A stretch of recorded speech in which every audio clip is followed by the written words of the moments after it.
Pemirsa, sebagai generasi muda wajib mempertahankan prestasi meski di tengah pandemi COVID-19 sekalipun. Selain itu, semangat nasionalisme juga masih tetap dipertahankan.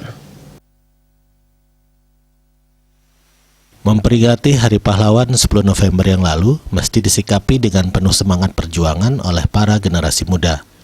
Sikap-sikap positif tersebut bisa dilakukan misalnya dengan mempertahankan prestasi. Akademisi Gusti Bagus Artanegara menyatakan, menurutnya di tengah pandemi COVID-19, prestasi para generasi muda masih terukir.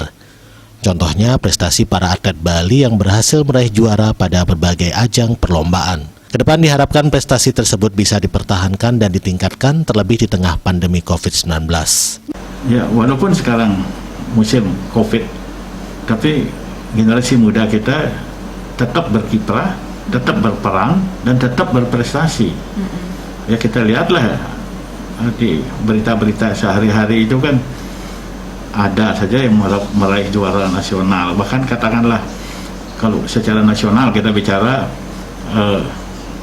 Olimpiade kemarin,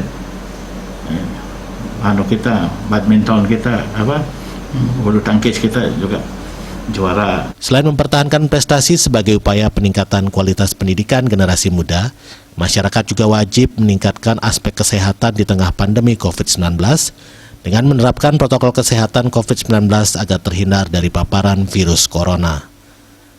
Andika, Bali TV.